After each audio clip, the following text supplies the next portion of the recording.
It is Wednesday, November 5th. Yesterday, I was telling you that I was going to give you this overview of Pokrovsk. Then Greg Terry and I actually got together and talked about some things.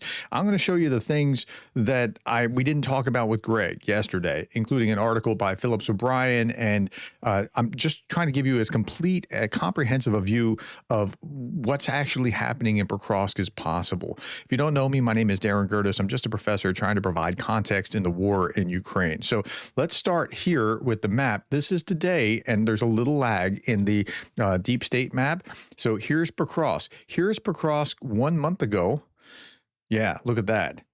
Today and 1 month ago. The Russians are really moving in. And then 2 months ago, there wasn't that much of a movement. So if you looked at this 2 months ago and you went from 2 months to 1 month ago, this didn't look like much. But then today, within the last month, a lot has changed. I'll explain why that's changed in a moment. Okay, yesterday, Zelensky visited Azov National Guard troops at the front line near Pokrovsk. That was a big story because, like, he was somewhere out, like, in here, and where these lines are. This is the end of contested Russia. This is the end of the contested Russian lines, and he's out here somewhere, right? Like that was very, very close to the front lines. Okay. Again, Greg Terry and I talked all about that yesterday and what he was doing and how he was bolstering the troops there. So I'm not going to go back over that. We had to go through things like these anti-drone nets in order to get there because they like he was within striking distance from where Russia could hit with FPV drones. Like that's what Zelensky did yesterday. Anti-drone nets have been set up as far as 26 kilometers from the front line in the Donetsk region. FPV attacks have ramped up in recent months, and these nets mean life or death for civilian and military. Ukrainian military engineers are constantly placing new nets around Donetsk, despite being hunted by FPVs themselves. While they're being hunted by FPVs, they're putting up new nets. So that's, yeah, that I want you to be able to see what's going on here. I have a good deal of footage of different things, so stick with me to the end, including the loitering FPV drones. I'll show you what I mean by that. In the Pokrovsk front line has vanished. Russian forces have infiltrated the city, with one Ukrainian officer estimating control of about 60% of it. That's not good. 40% in Russian hands, and it looks like there's some Ukrainians that are behind Russian positions as they're trying to hold their part of the line. Soldiers now face the enemy in the rear, warning of a looming encirclement. We're not quite there yet, but it sure looks like we're getting there. And if so, let me go back to this. If you look at this, let me get rid of that. Okay, if you look at this, they're not quite encircled, but this area here is still being covered by FPV drones, right? So it is kind of encircled. Getting out through that is going to be a gauntlet, and that's what they're going to face. Okay, here's the Institute for the Study of War. Recent Russian advances through Pokrovsk are the accumulation of a 20-month campaign to seize the town and 5-month dedicated battlefield air interdiction (BAI) effort to degrade Ukrainian defensive capabilities. So the issue here is the battlefield air interdiction. This is essentially what drones are doing. I keep telling you this is about drones. It's all about drones. But remember last August. So it's now November, August, September, October, November. So it's a year and 3 months at least since I was like, uh-oh, Pokrovsk is about to fall. I thought that not this past August, but the August before that. And this is a 21-month campaign to seize the town. But a 5-month dedicated battlefield air interdiction. And within the last month, you're really seeing the efforts come to pass. The current battle space in Pokrovsk direction took Russian forces 21 months to achieve. Russian forces began achieving partial BAI effects against Ukrainian ground lines of communication in the Pokrovsk direction in July of 2025. Okay, so a year after I was worried about it, they really started to compromise things because the drones were able to cut off the roads and things along those lines. at which point Russian forces effectively denied Ukrainian forces the ability to use Pokrovsk as a logistics hub, which is what it's been. These Russian BAI interdiction efforts have not proven as effective across the entire front line, however, and will not be necessarily exportable to other parts of the theater. So what they've done in Pokrovsk, they can't necessarily replicate in other places, but they're going to try. Russian forces continue advancing through Pokrovsk right now. This is what the battlefield looks like here.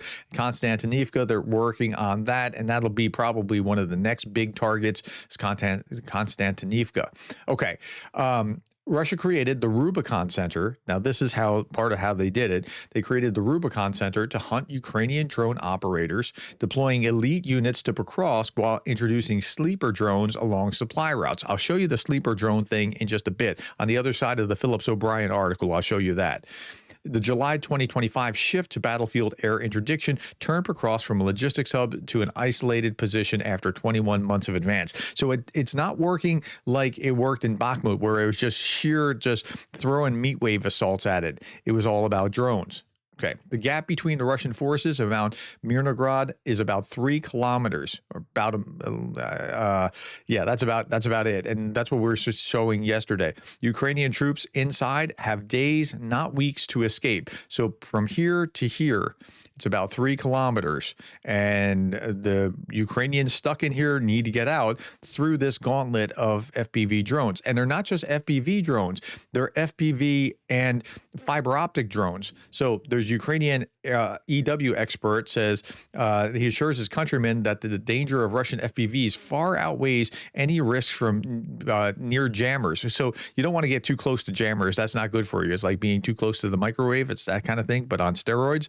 But these things aren't even going to help if they're on fiber optic cables. Those fiber optic drones are going to come and kill as many as they can in the meantime, and that's really the problem. If you could just jam them, like when they went into Kursk, part of the reason why the Kursk offensive was successful was because they have lots of electronic warfare jammers, and they just rode in like they owned the place. Fiber optics weren't up to speed yet, or they didn't have very many of them, or they weren't out yet. And so that was a different scenario. Now you have fiber optics, and these things are not going to help against fiber optics.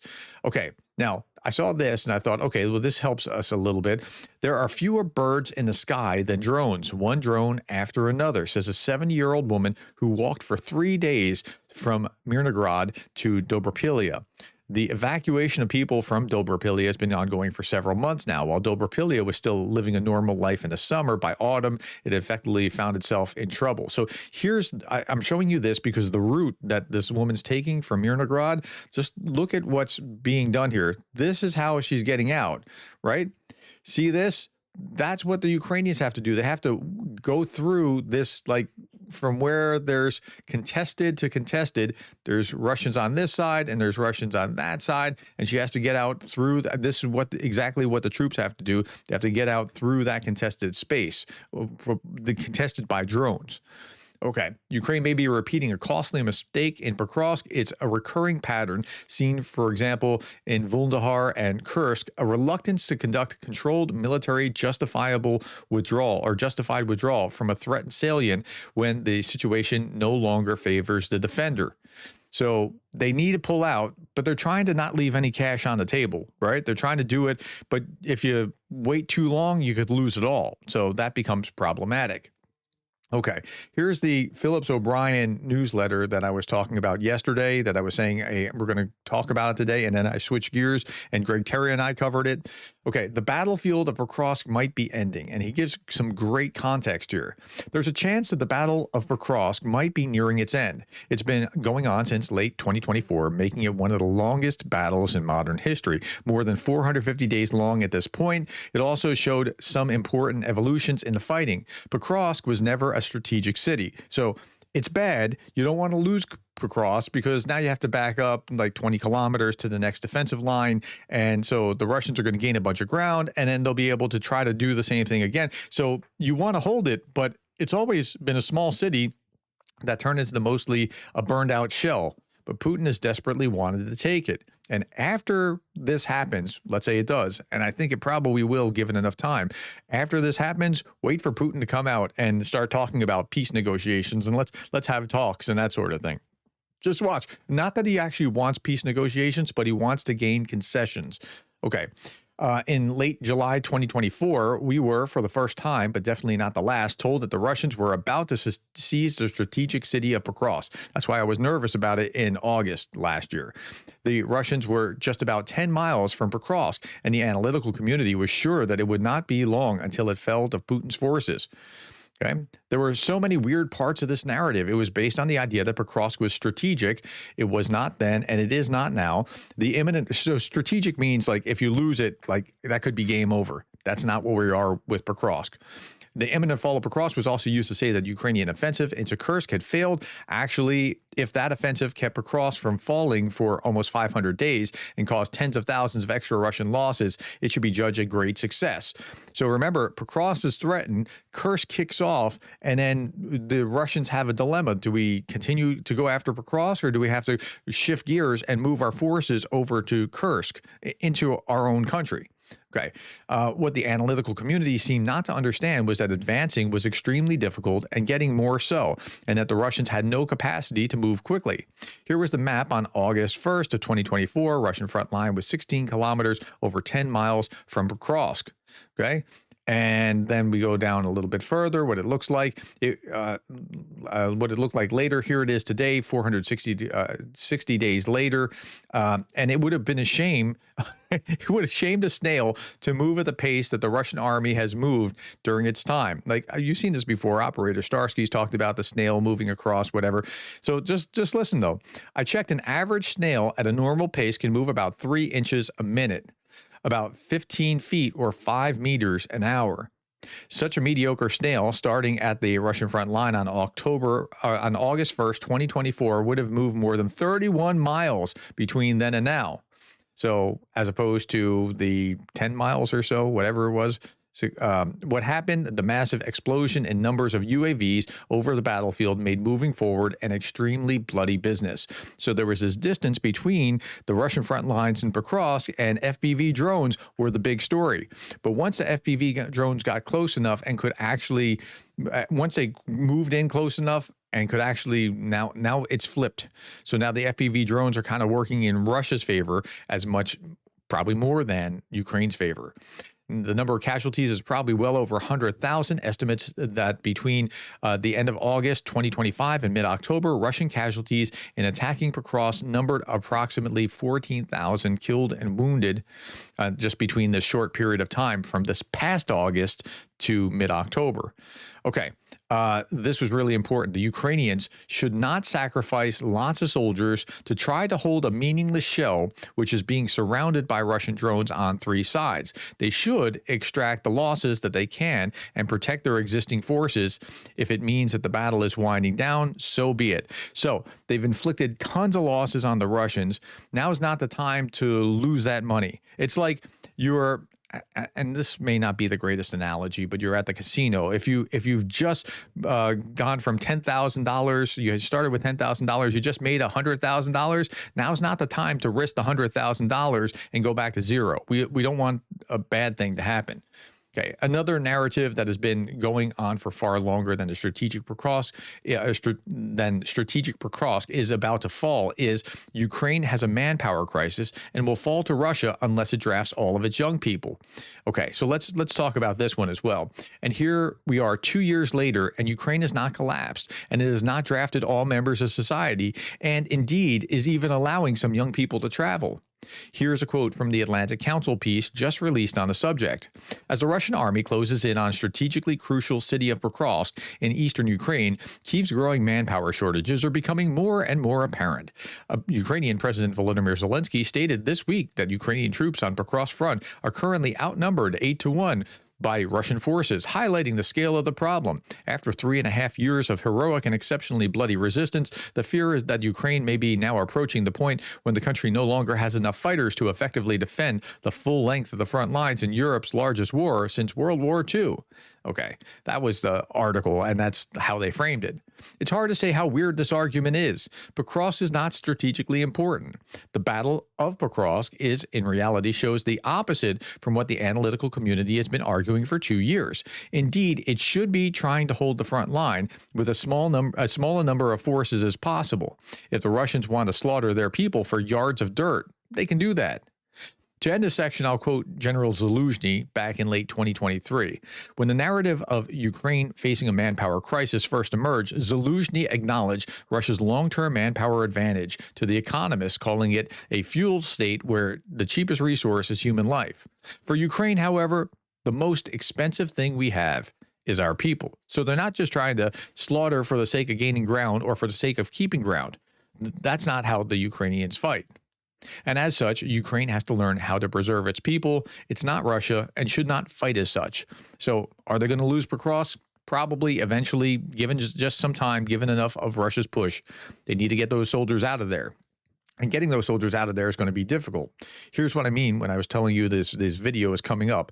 Russian Vandal drone waiting in ambush. See how long it waited. And this is like time-lapse photography. So the drone comes in, it sets down, and you're going to see it go dark. It's night, right? It becomes day into night, like time lapse, and into the night.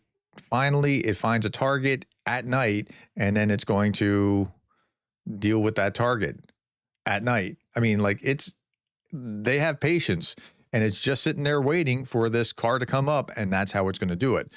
Here's a Vandal drone in ambush, but it was hit by one of the Magyars and it was destroyed, right? So it's a drone war. I'm telling you, it's a drone war. And there's also ground drone war, and I'll show you that in a moment. The situation in Pokrovsk is critical. Russian forces are massing and have already entrenched themselves in parts of the city. This is Euromaidan Press. If Russia captures Pokrovsk, it would gain a major foothold and open the way towards Kramatorsk and Sloviansk. That is true, but it's not going to end the war if they get Pokrovsk, right? And they have to get out. Ground robots are becoming an important part of the modern battlefield. These are helping the soldiers escape. This isn't necessarily Pokrovsk, but ground drones save wounded Ukrainian soldiers after 33 days on the Russian lines. Even after several failed attempts, medics evacuated from an occupied village. And this is what they have to get through. Like they're trying to get through while the Russians are after him. They got this guy in a compartment in this box on this drone. And yeah, so that's what it's going to be. It's going to be rough trying to get through this, but that's where we are. Okay, I hope that helped you. If it did help, put a comment below or let me know that, or give me a thumbs up or share or whatever. Thank you for your time. Thank you for the likes, the shares, and the subscribes. And thank you for being the kind of person who cares about Ukraine.